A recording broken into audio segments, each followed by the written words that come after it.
Hello everyone, welcome back to academic origin. ये है control and coordination का 4th lecture. इससे पहले हम लोगों ने 3 लेक्चर देखा है। उसमें क्या क्या बातें हुई थी, तो उसमें कंट्रोल एंड कोऑर्डिनेशन क्या होता है, उसमें नर्वस सिस्टम किस तरीके से काम करता है, नर्वस सिस्टम कितने तरीके के होते हैं, ये सारी बातें हम लोगों ने कर ली थी। कंट्रोल एंड कोऑर्डिनेशन में जब हम लोगों ने स्टार्टिंग में पढ़ा था कि कंट्रोल एंड कोऑर्डिनेशन एनिमल्स में न्यूरो एंडोक्राइन सिस्टम की मदद से होता है, जिसमें से न्यूरो यानी कि नर्वस सिस्टम की सारी बातें हम लोगों ने पिछले लेक्चर तक कवर कर ली हैं। पिछले लेक्चर में हम लोगों ने केमिकल कोऑर्डिनेशन इन एनिमल्स यानी कि एंडोक्राइन सिस्टम के बारे में बातें की थी। एंडोक्राइन ग्लैंड्स क्या होते हैं, किस तरीके से काम करते हैं। उसमें लास्ट में मैंने आप लोगों के लिए क्यूरियोसिटी छोड़ा था, एक वर्ड जिसका नाम था हार्मोन्स। तो उस हार्मोन्स के बारे में आज हम लोग जानेंगे।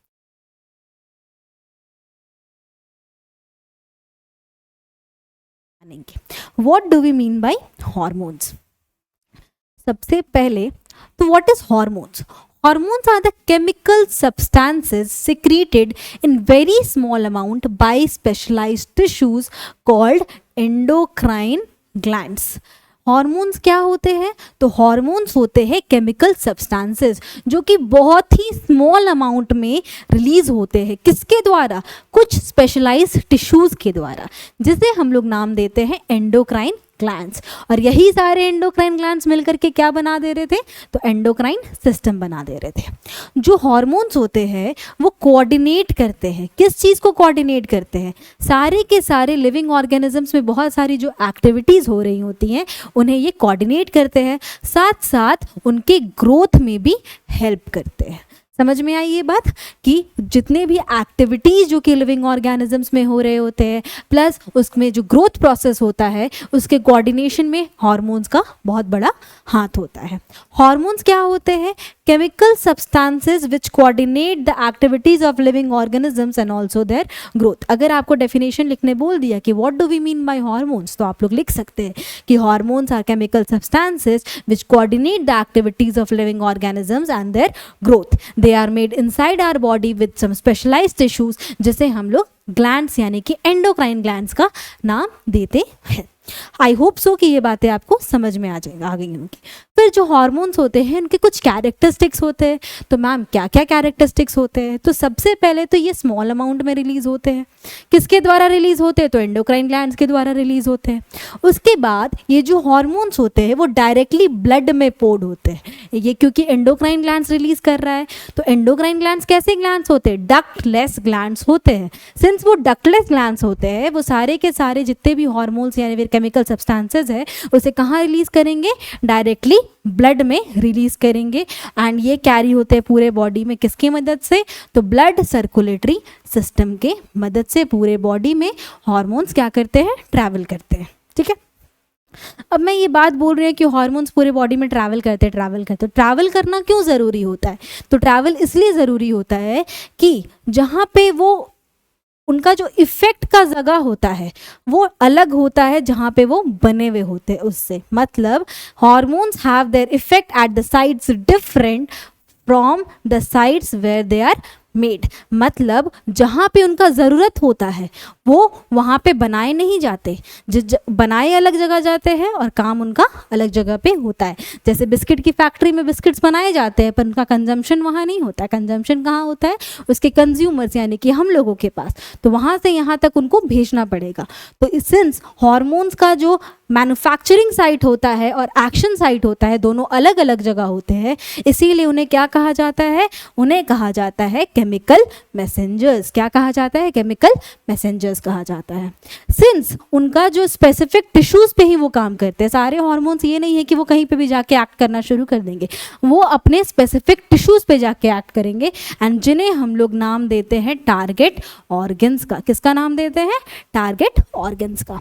These hormones are the coordinating center for body and its growth, body के जितने भी एक्टिविटीज़ होते हैं उसके लिए ये क्या काम करते हैं, कोऑर्डिनेटिंग सेंटर की तरह काम करते हैं। तो ये 5 कैरेक्टरिस्टिक्स है। आपसे क्वेश्चन में पूछ सकता है कि what do we mean by hormones and what are the characteristics of hormones. तो हार्मोन्स क्या होते हैं, तो hormones are the chemical substances release by endocrine glands, these are also known as chemical messengers. What are its 5 characteristics, तो small amount में secrete होते हैं, endocrine glands के द्वारा सेक्रीट होते हैं, डायरेक्टली ब्लड में सेक्रीट होते हैं, इनका एक्शन साइड और मैन्युफैक्चरिंग साइड दोनों अलग अलग होता है, जिसकी वजह से केमिकल मैसेंजर्स कहा जाता है। और साथ साथ ये सिर्फ और सिर्फ स्पेसिफिक टिश्यू पे काम करते हैं, उन स्पेसिफिक टिश्यू को हम लोग क्या बोलते हैं, तो टारगेट ऑर्गन्स कहते हैं। एंड आफ्टर दैट ये जो एक्टिविटीज़, कौन से एक्टिविटीज़ को कोऑर्डिनेट करते हैं, तो जितने भी ग्रोथ रिलेटेड एक्टिविटीज़ होते हैं उसे हार्मोन्स क्या करते हैं, कोऑर्डिनेट करने में हेल्प करते हैं। आगे बढ़ते हैं, आगे बढ़ते हुए हम लोग जानेंगे वेरियस हार्मोन्स के बारे में और उनके सेक्रीट करने वाले ग्लैंड्स के बारे में और उनके क्या क्या फंक्शंस होते हैं। तो यहाँ पे आप लोगों को 3 कॉलम्स दिख रहे होंगे, एंडोक्राइन ग्लैंड्स, कौन से हार्मोन्स वो सेक्रीट करते हैं एंड उनका फंक्शन क्या है। तो सबसे पहला जो एंडोक्राइन ग्लैंड है दैट इज हाइपोथैलेमस। कौन सा ग्लैंड है, सबसे पहला एंडोक्राइन ग्लैंड है हमारा हाइपोथैलेमस। जो हाइपोथैलेमस ग्लैंड है वो कहाँ सेक्रीट होता, वो कहाँ प्रेजेंट होता है, वो प्रेजेंट होता है हमारे ब्रेन में। वो कौन सा हार्मोन रिलीज करता है, तो जो हमारा हाइपोथैलेमस है वो 2 तरीके के हार्मोन्स रिलीज करता है। सबसे पहला हो गया रिलीजिंग हार्मोन और दूसरा हो गया इनहिबिटिंग हार्मोन। ठीक है, ये जो हाइपोथैलेमस का मेन फंक्शन होता है पिट्यूटरी ग्लैंड के फंक्शनिंग को कंट्रोल करना। वो जब हाइपोथैलेमस सिग्नल भेजता है कि पिट्यूटरी ग्लैंड आप काम करना शुरू करो, तब पिट्यूटरी ग्लैंड काम करना शुरू करता है।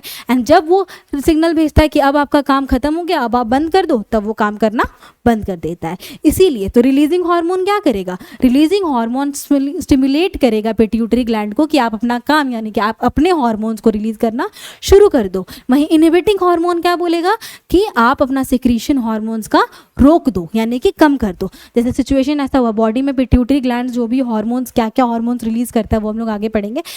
पिट्यूटरी ग्लैंड्स के द्वारा सिक्रीट करने वाले हार्मोन्स की ज़रूरत पड़ गई तो क्या करेगा, हाइपोथैलेमस सिग्नल बोलेगा, भेजेगा पिट्यूटरी ग्लैंड को कि सुनो आप अपना काम शुरू करो, आप अपना जो हार्मोन्स है उसको रिलीज करना शुरू कर दो। उसके लिए सिग्नल भेजने के लिए किस चीज़ का हेल्प लेगा, तो रिलीजिंग हार्मोन का हेल्प लेगा। लेकिन वहीं जब पता चला कि पिट्यूटरी ग्लैंड का जो भी हार्मोन्स था उसका काम खत्म हो गया है, तब उसको इनहिबिट करना पड़ेगा, पिट्यूटरी ग्लैंड को रोकना पड़ेगा कि आप भैया आप अपना काम बंद कर दो। तो उसके लिए हाइपोथैलेमस क्या रिलीज करेगा, इनहिबिटिंग हार्मोन रिलीज करेगा। वो जाके पिट्यूटरी को बोलेगा कि सुनो भाई तुम्हारा काम हो गया, अब आप बंद कर दो अपना काम करना। ठीक है, तो कहीं ना कहीं हाइपोथैलेमस क्या करता है, रेगुलेट या फिर कंट्रोल करता है। किसको कंट्रोल करता है, कंट्रोल्स द पिट्यूटरी ग्लैंड। वो पिट्यूटरी ग्लैंड को क्या करता है, कंट्रोल करता है।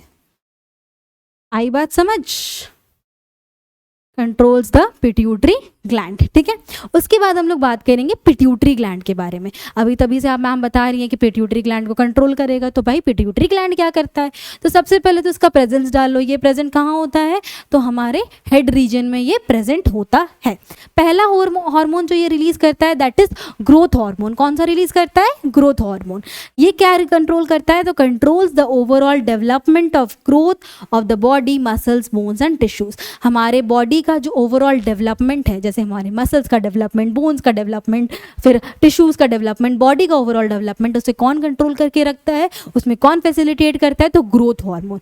ग्रोथ हार्मोन को कौन रिलीज करता है, तो ग्रोथ हार्मोन को रिलीज करता है हमारा पिट्यूटरी ग्लैंड रिलीज करता है।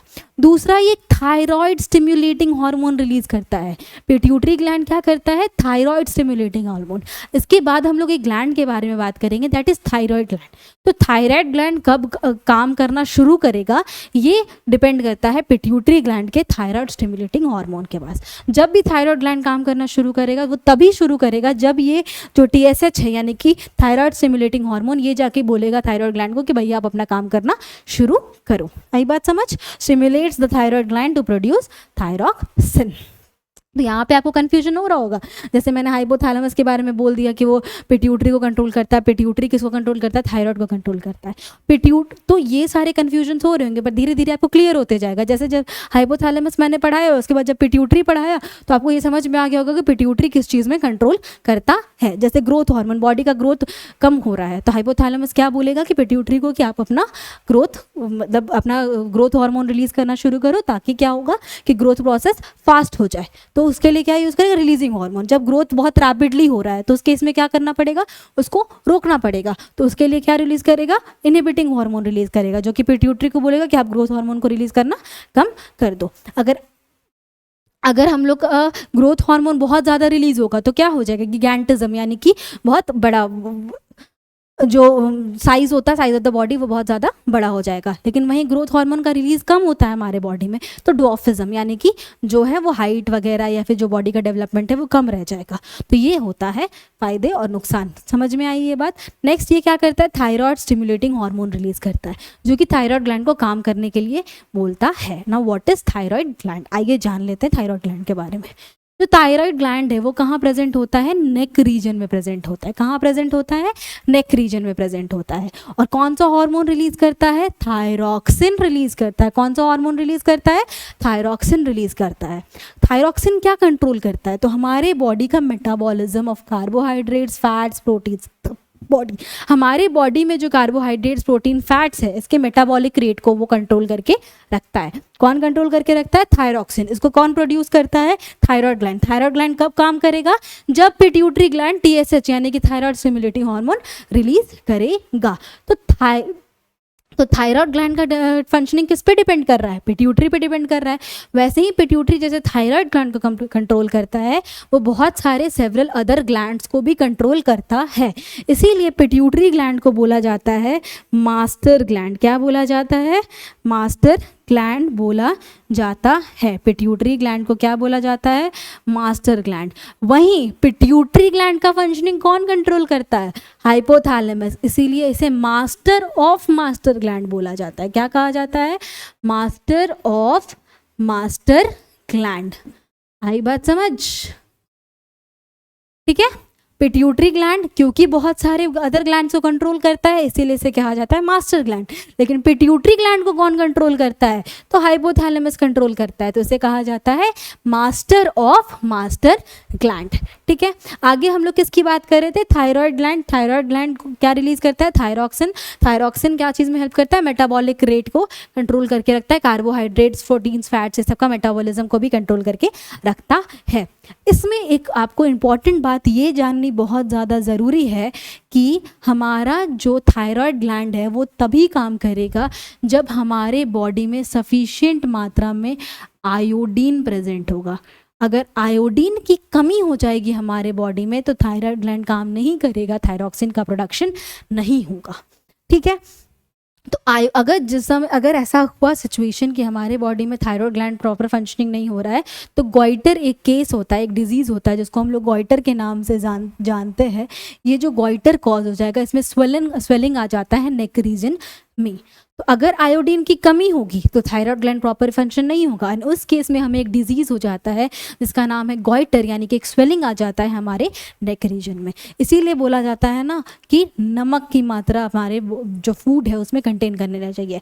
वहीं टाटा नमक क्या करता है, अपने आप को मार्केट किसे, टाटा नमक देश का नमक है, लेकिन साथ साथ अपने वो लिखता है आयोडाइज्ड सॉल्ट। पहले भी नमक बिक रहा था, लेकिन जब टाटा आया बिजनेस में और टाटा ने जब मैन्युफैक्चरिंग करना शुरू किया तो उसमें अपने पैकेट पे बड़ा बड़ा लिख के किया कि आयोडाइज सॉल्ट, हमेशा आयोडीन से कनेक्ट करके अपने नमक को बेचता है। क्यों आयोडीन हमारे बॉडी में ज़रूरी है, सफिशिएंट मात्रा में आयोडीन होना हमारे बॉडी में ज़रूरी है, क्योंकि अगर आयोडीन रहेगा तभी थायराइड काम करेगा और थायरॉक्सिन प्रोड्यूस करेगा और हमारा जो बॉडी का मेटाबॉलिज्म है वो कंट्रोल में रहेगा। लेकिन अगर ऐसा सिचुएशन हुआ कि आयोडीन नहीं होगा तो कौन सा डिजीज हो जाएगा, गॉइटर हो जाएगा। ठीक है, इसमें क्या होता है, तो स्वेलिंग आ जाता है नेक रीजन में। आई होप सो कि ये बात आपको क्लियर हो गई होगी। नेक्स्ट है पैराथायरॉयड ग्लैंड, जो कि रिलीज करता है पैराथोर्मोन। कौन सा हार्मोन रिलीज करता है, पैराथोर्मोन रिलीज करता है। ये जो पैराथोर्मोन है वो रेगुलेट करता है कैल्शियम और फोस्फेट लेवल ब्लड में, कि हमारे बॉडी में जो ब्लड होता है उसमें क्या होना चाहिए, कैल्शियम और फोस्फेट ना बहुत ज़्यादा होना चाहिए ना बहुत कम होना चाहिए, क्योंकि excess of anything is hazardous. अगर बहुत ज़्यादा कोई भी चीज़ बहुत ज़्यादा हो जाता है तो वो हमारे लिए हार्मफुल हो जाता है। इसलिए कैल्शियम और फोस्फेट ना बहुत ज़्यादा होना चाहिए ना बहुत कम होना चाहिए। इसे जिसे कौन कंट्रोल में रखता है, तो पैराथायरॉयड ग्लैंड इसको रेगुलेट करता है। क्या रिलीज करके, पैराथॉर्मोन रिलीज करके। ठीक है, अभी आप लोग ये पढ़ते जाओ, उसमें से कुछ इंपॉर्टेंट ग्लैंड्स को मैं टिक कर दूंगी ताकि आपको वो तो ज़रूर याद करके रखना होगा कि वो सारे आएंगे ही आएंगे। आगे आ जाता है हमारा थाइमस ग्लैंड। कहाँ प्रेजेंट होता है, lower part of the neck में प्रेजेंट होता है। कौन सा हार्मोन रिलीज करता है, तो थाइमस हार्मोन रिलीज करता है। Helps in development of immune system of the body. हमारे बॉडी का जो इम्यून सिस्टम है उसके डेवलपमेंट में कौन सा हार्मोन मदद करता है, थाइमस हार्मोन मदद करता है। और इसे कौन रिलीज करता है, तो थाइमस ग्लैंड रिलीज करता है। आई होप सो कि ये बातें आपको क्लियर हो गई होंगी।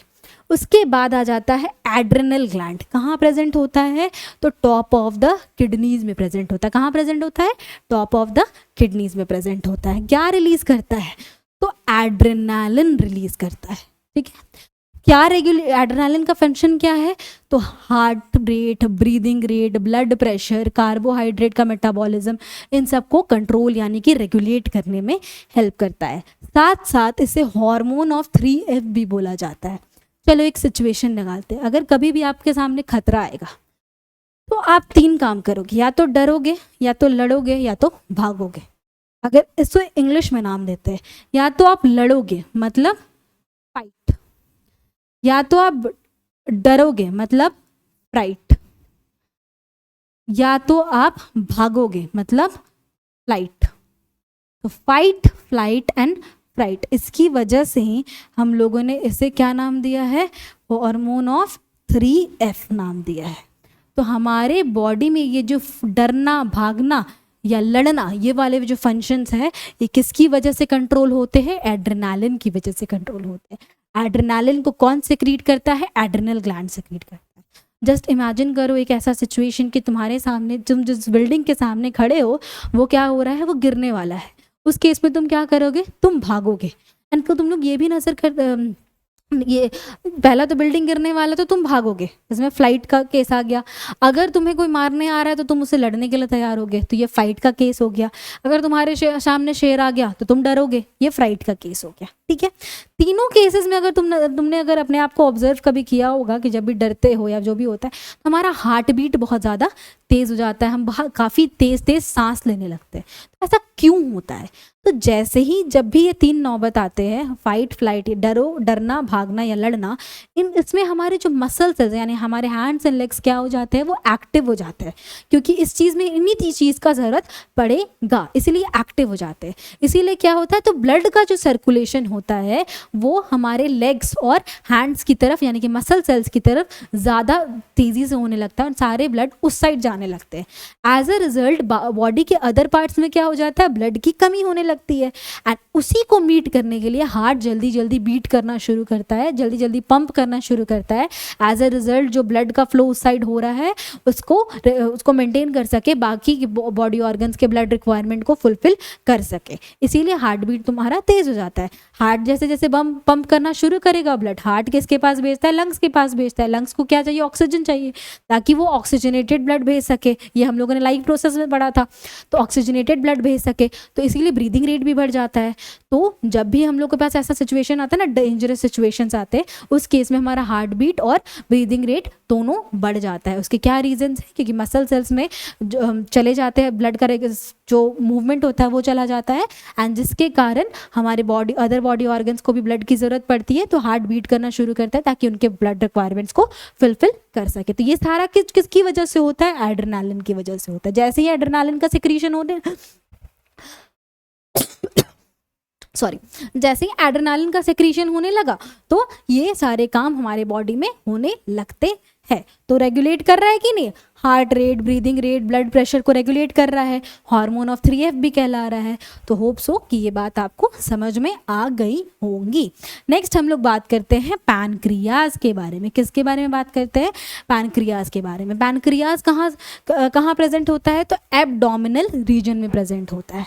पैनक्रियाज दो हार्मोन्स रिलीज करते हैं, एक हो गया हमारा इंसुलिन और दूसरा हो गया हमारा ग्लूकागॉन। ठीक है, एक हो गया हमारा इंसुलिन और दूसरा हो गया ग्लूकागॉन।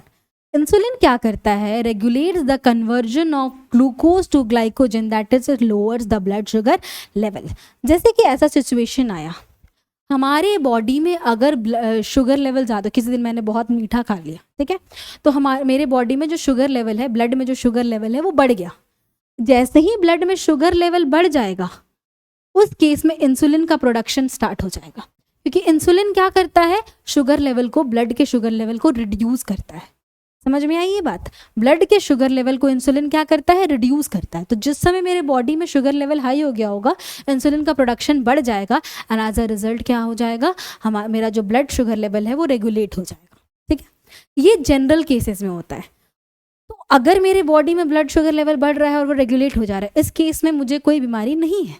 लेकिन कुछ केसेस में क्या होता है ना कि इंसुलिन का जो प्रोडक्शन है वही नहीं हो पाता है, इंसुलिन सफिशिएंट मात्रा में किसी किसी के बॉडीज़ में प्रोड्यूस नहीं हो पाता है। तो अगर उन्होंने ज़्यादा मीठा खा लिया तो इंसुलिन क्या करेगा, इंसुलिन उसको कम नहीं कर पाएगा।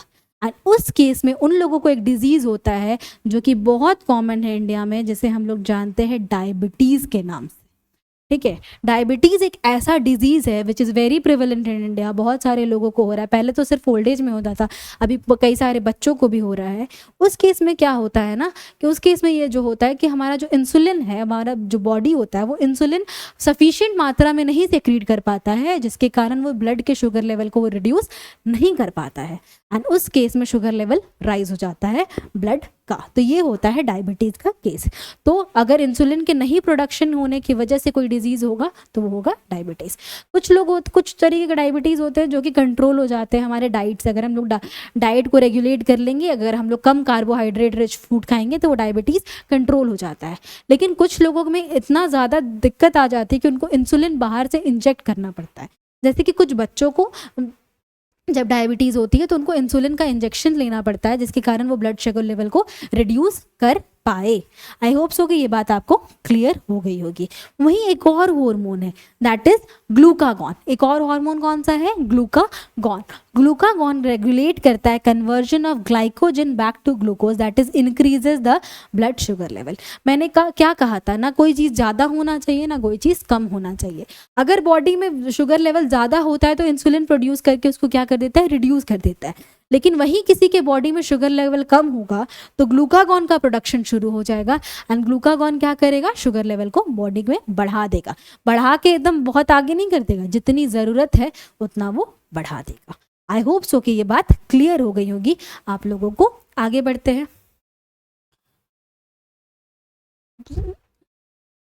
हाँ,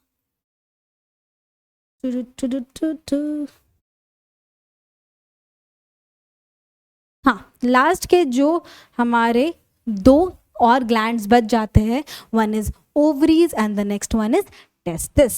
ठीक है, ओवरीज कहाँ प्रेजेंट होते हैं, तो ओवरीज प्रेजेंट होते हैं एब्डोमिनल रीजन में and that too in females. किस में प्रेजेंट होते हैं, फीमेल्स में प्रेजेंट होते हैं। अभी तक के जितने भी ग्लैंड्स पढ़े हम लोगों ने वो सारे के सारे मेल्स और फीमेल्स दोनों में प्रेजेंट होते हैं, पर ये जो ग्लैंड है, ये जो ओवरी है, ये सिर्फ और सिर्फ किस में प्रेजेंट होता है, फीमेल्स के एब्डोमिनल रीजन में प्रेजेंट होता है। ये दो हार्मोन्स रिलीज करता है, पहला है ओएस्ट्रोजन है, दूसरा क्या है, प्रोजेस्टेरॉन। कौन से दो हार्मोन्स रिलीज करता है, ओएस्ट्रोजन एंड प्रोजेस्टेरॉन।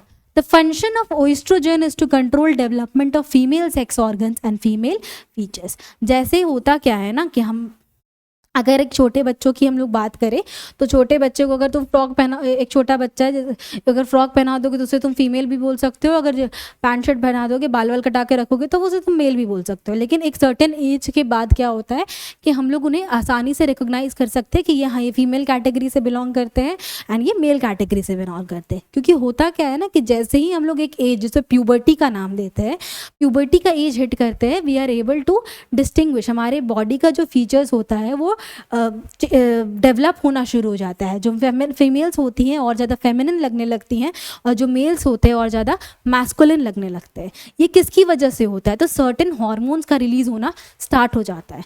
तो हम लोग फीमेल्स की बात पहले करते हैं और उसके बाद हम लोग मेल्स की बात करेंगे। तो फीमेल्स में एक हार्मोन रिलीज होना शुरू हो जाता है, दैट इज ओएस्ट्रोजन। ओएस्ट्रोजन का प्रोडक्शन के कारण जो फीमेल सेक्स ऑर्गन्स है, दैट इज ओवरीज, वजाइना, ये सब का डेवलपमेंट होना स्टार्ट हो जाता है, ठीक है। एंड साथ साथ फीमेल के कुछ कैरेक्टर्स भी डेवलप होना शुरू हो जाते हैं, जैसे कि हमारा ब्रेस्ट इनलार्जमेंट होना स्टार्ट हो जाता है, साथ साथ क्या हो जाता है, राउंडिंग ऑफ हिप्स शुरू हो जाता है, फिर हेयर का डेवलपमेंट होना शुरू हो जाता है आर्मपिट्स और प्राइवेट पार्ट्स में। तो ये सारे डेवलपमेंट्स किसके बाद आने लगते हैं? प्यूबर्टी के बाद आने लगते हैं। एंड सिंस ये सारे डेवलपमेंट के लिए कौन सा हार्मोन रिस्पॉन्सिबल होता है? ओएस्ट्रोजन रिस्पॉन्सिबल होता है। एंड ओएस्ट्रोजन का प्रोडक्शन कौन करता है? ओवरीज प्रोड्यूस करता है। दैट इज कहाँ प्रेजेंट होता है? फीमेल्स के एब्डोमिनल रीजन में प्रेजेंट होता है। उसके बाद हम लोग बात करेंगे प्रोजेस्टेरॉन की। प्रोजेस्टेरॉन क्या करता है? Is to control the uterus changes in menstrual cycle. होता क्या है ना कि हमारा बॉडी, फीमेल का जो बॉडी होता है वो डेवलप्ड होता है इस कंडीशन, इस सर्टेन चेंजेस के साथ कि they will give birth to a new organism in the, मतलब new young one in the environment में एक नए बच्चे को जन्म देंगी, ठीक है।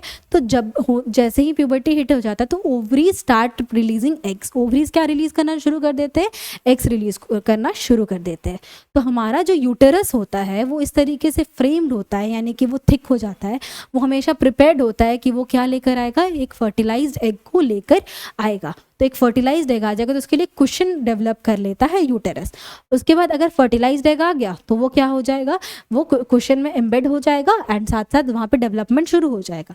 लेकिन वहीं अगर फर्टिलाइज्ड एग नहीं आया तो यूटेरस का जो वॉल है और वो जो एग है वो शेड कर जाएगा बॉडी के बाहर, वो शेड कर जाएगा बॉडी के बाहर in the form of blood, जिससे हम लोग मेंसेस यानी कि मेंस्ट्रुअल साइकिल कहते हैं। ये बातें आप लोगों ने 8 में समझी होंगी, ठीक है। तो यूटेरस चेंज हो रहा है, एक टाइम वो थिक हो रहा है, फिर वो अपने वॉल को शेड कर रहा है। तो यूटेरस में जो चेंजेस आ रहा है वो किसके कारण हो रहा है? वो प्रोजेस्टेरॉन का सिक्रीशन के कारण हो रहा है। किसके कारण हो रहा है? प्रोजेस्टेरॉन का सिक्रीशन के कारण हो रहा है। अगर फर्टिलाइज्ड एग नहीं आया तो यूटेरस का जो इनर वॉल है, इनर लाइनिंग है, जो कुशन डेवलप किया है, वो शेड हो जाएगा। एंड ये जो साइकिल कितने डेज का होता है? तो this cycle is of around 28 days का ये साइकिल होता ये साइकिल होता है हमारा 28 डेज का ये साइकिल होता है। 28 टू 30 डेज का ये साइकिल होता है एंड हर 28 टू 29 डेज में एक मेंस्ट्रुअल साइकिल चलता है फीमेल में, जिसमें वो ब्लीड करती है फॉर 3 to 4 डेज। इसके बारे में डिटेल डिस्कशन हमारा जो नेक्स्ट चैप्टर है रिप्रोडक्शन, जिसमें हम लोग डिटेल में पढ़ेंगे कि ये सारे कुछ क्या होती हैं, कैसे होती हैं। But in for now you have to know कि ओवरीज क्या होता है एंड ओवरीज क्या क्या रिलीज करते हैं। अगर शॉर्ट एंड क्रिस्प में मैं बताऊँ तो ओवरीज 2 हार्मोन्स रिलीज करते हैं, ओएस्ट्रोजन और प्रोजेस्टेरॉन। ओएस्ट्रोजन फीमेल कैरेक्टर्स के डेवलपमेंट के लिए रिस्पॉन्सिबल होता है, प्रोजेस्टेरॉन किसके लिए रिस्पॉन्सिबल होता है? तो हमारे यूटेरस का चेंजेस जो मेंस्ट्रुअल साइकिल के टाइम पे होता है उसके लिए रिस्पॉन्सिबल होता है। सिंस ये कैरेक्टर्स फीमेल्स में हुए तो मेल्स के लिए भी कुछ कैरेक्टर्स होते होंगे। तो मेल में प्रेजेंट होता है टेस्टिस, जो कि रिलीज करता है, कहाँ प्रेजेंट होता है? ये मेल्स के एब्डोमिनल रीजन में प्रेजेंट होता है। एक हार्मोन रिलीज करता है जिसे हम लोग कहते हैं टेस्टोस्टेरोन। ये क्या रेगुलेट करता है? Growth, development, functioning, male sex organs and सारे के सारे सेकेंडरी सेक्सुअल कैरेक्टर्स जो कि मेल में होते हैं उन्हें वो कौन डेवलप करके रखता है, कौन डेवलपमेंट में हेल्प करता है? तो टेस्टोस्टेरोन हेल्प करता है। एंड टेस्टोस्टेरोन क्या किसके द्वारा रिलीज होता है? टेस्टिस के द्वारा रिलीज होता है। जैसे कि मूस्टैच का डेवलपमेंट, शोल्डर का ब्रॉड होना, ये सारे क्या है? मैस्कुलिन कैरेक्टर्स है। स्पर्म का प्रोडक्शन स्टार्ट होना, ये सारे कुछ क्या है? ये सारे कुछ तुम्हारे जो प्यूबर्टी हिट होता है मेन में, उसके बाद ये सारे चेंजेस आना शुरू हो जाते हैं। एंड इसके लिए कौन रिस्पॉन्सिबल होता है? टेस्टोस्टेरोन रिस्पॉन्सिबल होता है, जिसको कौन प्रोड्यूस करता है? टेस्टिस प्रोड्यूस करता है। आई होप सो कि ये सारे बातें आपको क्लियर हो गई होंगी। एंड यहाँ पे हम लोग हार्मोन्स यानी कि सारे ग्लैंड्स और वेरियस हार्मोन्स के बारे में ख़त्म करते हैं। तो जब मैंने ये कहा था कि जो हार्मोन्स होते हैं वो क्या रिलीज़ करते हैं? केमिकल कोऑर्डिनेशन या फिर एक्टिविटीज़ में, फिर बॉडी के एक्टिविटीज़ में हेल्प करते हैं। तो कौन कौन से एक्टिविटीज़? आप लोगों ने वेरियस एक्टिविटीज़ देख लिया, जैसे कि यहाँ पे जो सेकेंडरी सेक्सुअल कैरेक्टर्स के डेवलपमेंट में ये दोनों हार्मोन्स रिस्पॉन्सिबल होते हैं। फिर हमारा जो फाइट फ्लाइट एंड फ्राइट यानी कि ब्रीदिंग रेट, हार्ट बीट, इसके लिए एड्रेनालिन रिस्पॉन्सिबल होता है। शुगर लेवल को रेगुलेट करने के लिए इंसुलिन और ग्लूकागॉन रिस्पॉन्सिबल होता है। फिर हमारा मेटाबॉलिज्म के लिए थायरॉक्सिन रिस्पॉन्सिबल होता है। कैल्शियम फॉस्फेट के लिए पैराथॉर्मोन रिलीज रिस्पॉन्सिबल होता है। इम्यून सिस्टम का डेवलपमेंट के लिए थाइमस ग्लैंड रिस्पॉन्सिबल होता है। फिर उसके बाद हाइपोथैलेमस पिट्यूटरी ग्लैंड को रेगुलेट करता है। Pituitary gland various other glands को रेगुलेट करता है। तो ये सारे आप लोगों ने जब ये सारी बातें समझ ली होंगी तो आपको समझ में आ गया होगा कि हार्मोन्स के डेफिनेशन में ये क्यों लिखा हुआ था कि वो ग्रोथ या फिर बॉडी के सारे एक्टिविटीज़ को कोऑर्डिनेट करने में हेल्प करता है। ये सारे जो ग्लैंड्स है इसको आप लोग अपने मन मंदिर में बसा लो। ये कुछ फैक्ट्स मैं अभी बताते जा रही हूँ, ये जरूर याद रखना। Master of master gland hypothalamus, अपने मन मंदिर में बसा लो। मास्टर ग्लैंड पिट्यूटरी ग्लैंड, इसे भी ठीक है। पिट्यूटरी ग्लैंड के सारे फंक्शंस और कौन कौन से हार्मोन्स वो रिलीज करते हैं वो जरूर पढ़ लेना। It is one of the important question. Thyroxine के बारे में ज़रूर जान के रखना। एंड आयोडीन की कमी से हमारे बॉडी में क्या होगा? एक क्वेश्चन आता है, what if the right amount of iodine is not taken, what if the right amount of iodine is not present in the diet of a human being? उस केस में क्या होगा? तो गोइटर हो जाता है। तो ये ज़रूर पढ़कर जाना। फिर उसके बाद thymus is also immune system के लिए कौन सा ग्लैंड रिस्पॉन्सिबल होता है? ठीक है। उसके बाद एड्रेनालिन, ये ज़रूर पढ़ लेना। साथ साथ जो मैंने इतना लंबा चौड़ा एक्सप्लेनेशन दिया ना कि हार्ट बीट क्यों बढ़ जाता है, ब्रीदिंग रेट क्यों बढ़ जाता है, इसे भी डिटेल में पढ़ के जाना, शायद आप लोगों से पूछ ले। इंसुलिन की बात ज़रूर याद रखना, ठीक है। उसके बाद फिर इंसुलिन की बात याद रखना। एंड देन ओवरीज और टेस्टिस मन मंदिर में बसा लो, अभी भी काम आएगा। इसके बाद वाला जो रिप्रोडक्शन चैप्टर पढ़ेंगे उसमें भी ये बहुत इंपॉर्टेंट रोल प्ले करेगा। ये है हमारा last topic, that it feedback mechanism, यानी कि आज के लेक्चर का ये लास्ट टॉपिक है। ये ध्यान से पढ़ना, द एक्सेस और deficiency of hormones as a harmful effect on our body. मैंने ये क्या कहा था? जब से मैं पढ़ा रही हूँ ये बात बार बार बोल रही हूँ कि कोई भी चीज़ ना बहुत ज़्यादा अमाउंट में होनी चाहिए ना बहुत कम अमाउंट में होनी चाहिए। ये यही बोला जाता है कि एक्सेस या डेफिशिएंसी किसका? हार्मोन्स का।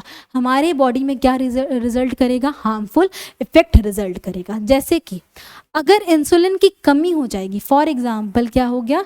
Deficiency of insulin. क्या हो गया? Deficiency of insulin. रुको, लेट मी मार्क। अगर हो गई डेफिशिएंसी ऑफ इंसुलिन तो कौन सा डिजीज कॉज हो जाएगा? डायबिटीज, ठीक है। वहीं अगर इंसुलिन एक्सेस में हो गया तो कोमा, यानी कि अगर हमारे बॉडी में एक्सेस ऑफ इंसुलिन प्रोडक्शन हो गया तो ब्लड का शुगर लेवल बहुत ज़्यादा क्या हो जाएगा? ड्रॉप हो जाएगा and the person can go into coma.